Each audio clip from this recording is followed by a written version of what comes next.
یکجہتی اور ان کے ساتھ محبت اور ان کی شہادتوں پر، ان کی عظمتوں پر خراج تحسین پیش نہ کیا۔ یہ صورتحال قوم کے لیے بھی تکلیف دہ ہے کہ عمران خان صاحب جو ایک بڑی جماعت کے سربراہ ہیں، انہوں نے نوجوان نسل کو اور اپنی سوچ کے مطابق ایک اسٹیبلشمنٹ سے یا فوج سے، سلامتی کے اداروں سے ٹکراؤ کو کس حد تک وہ لے گئے ہیں۔ پاکستان کو ضرورت ہے امن اور استحکام کی، پاکستان کو ضرورت ہے محبت اور رواداری کی۔ پاکستان اس وقت معاشی، اقتصادی، اخلاقی، معاشرتی بحرانوں میں گرا ہوا ہے۔ اس سے نکلنے کے لیے سب کو محنت کی ضرورت ہے، تخریب ختم کر کے تعمیر کی ضرورت ہے، گالی ختم کر کے مکالمے کی ضرورت ہے، تعصب ختم کر کے پیار کی ضرورت ہے، اور یہ تب ہوگا جب اپنی اپنی اناؤں سے باہر آیا جائے گا۔ چند 9 مئی کے 2 یا 3 دن بعد عمران خان صاحب نے اس واقعے کی مذمت کی، لیکن میں سمجھتا ہوں کہ وہ نیم دلانہ مذمت جو تھی اس نے بھی حالات کو خراب کیا ہے۔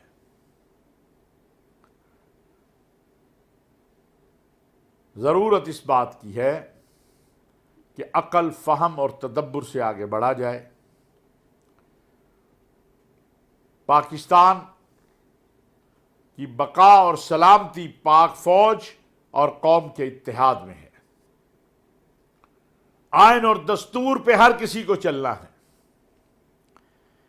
میں یہاں ناظرین یہ بھی عرض کرنا چاہتا ہوں کہ بہت بڑی تعداد کارکنان کی گرفتار ہوئی۔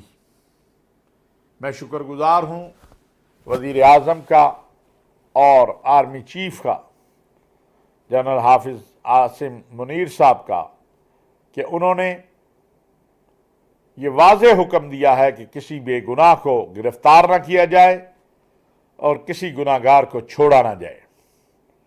اب جو لوگ گرفتار ہوئے ہیں وہ 2 کیٹیگری میں ہیں، ایک جن کے کیس انسداد دہشت گردی کی عدالت میں جائیں گے، اور ایک جن کے کیس آرمی ایکٹ کے تحت فوجی عدالت میں جائیں گے۔ میں تو ذاتی طور پہ یہ یقین رکھتا ہوں کہ آرمی ایکٹ کے تحت جو لوگ ٹرائل ہوں گے انہیں مکمل انصاف ملے گا، ان کے ساتھ کوئی زیادتی نہیں ہوگی۔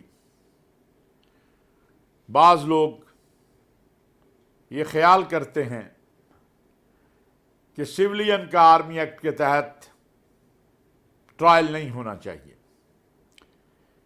وہ تب ہے جب سویلین کے ساتھ معاملات میں الجھا ہوا ہو۔ جب سویلین جا کے آرمی کی تنصیبات پر حملہ کرے گا تو اس کا فیصلہ بھی ان کو کرنا چاہیے۔ دعا یہی ہے کہ اللہ کریم پاکستان اور اہل پاکستان پر رحم فرمائے اور ہر طرح کی آفتوں اور مصیبتوں سے پاکستان اور اہل پاکستان کو محفوظ کر دے، تاکہ اس وطن میں امن آئے، استقرار آئے۔ اس وقت معاشی اور اقتصادی اور اخلاقی بحرانوں میں جو ہم مبتلا ہیں، ہم اس سے نکل سکیں۔ ناظرین، میں ایک بہت ہی حساس، اہم اور دل کے اوپر غم لانے والے واقعے کی طرف آپ کی توجہ دلانا چاہتا ہوں۔ 20 سال کے بعد امریکی حکومت نے، جو دنیا میں انسانی حقوق کی چیمپئن اپنے آپ کو کہتی ہے، اور اس کے 50 سینیٹر پاکستان کے حالات پہ خط لکھتے ہیں، لیکن امریکہ میں ایک بے گناہ خاتون جو 20 سال سے قید ہے، امریکی حکومت نے ان کی بہن فوزیہ صدیقی کو ڈاکٹر عافیہ صدیقی سے ملاقات کی اجازت دی۔ ملاقات شیشہ کے درمیان ہوئی، یعنی اس طرف بھی شیشہ تھا ادھر بھی۔ 20 سال بعد ملنے والی دو بہنیں آپس میں ہاتھ بھی نہیں ملا سکی، ایک دوسرے کے کندھے پہ سر رکھ کے نہیں روک سکی۔ وہ بہن اس کے سر کو اپنے کندھے پہ رکھ کے اسے نہیں بتا سکی کہ ماں اس دنیا سے چلی گئی اور تیرا ایک بیٹا مل نہیں رہا، دنیا میں پتہ نہیں کہاں ہے، وہ شہید ہو گیا ہے یا کہیں غائب ہو گیا ہے۔ ظالموں کا ظلم جب بڑھتا ہے تو اللہ کی طرف سے مدد ضرور آتی ہے۔ ڈاکٹر عافیہ صدیقی کی بہن سے ملنے والی اطلاعات کے مطابق ان کے 2 دانت ٹوٹے ہوئے ہیں، سماعت تشدد کی وجہ سے کر نہیں سکتی ہیں، کم ہے ایک طرف سے، اور وہ ایک ہی جملہ کہہ رہی تھیں کہ مجھے اس جہنم سے نکالیں۔ ڈاکٹر عافیہ صدیقی کی رہائی کا ہر حکومت نے وعدہ کیا ہے، لیکن عملی طور پر اقدامات نہیں ہو پائے۔ میری گزارش ہے وزیر اعظم میاں شہباز شریف صاحب سے کہ وہ ذاتی طور پر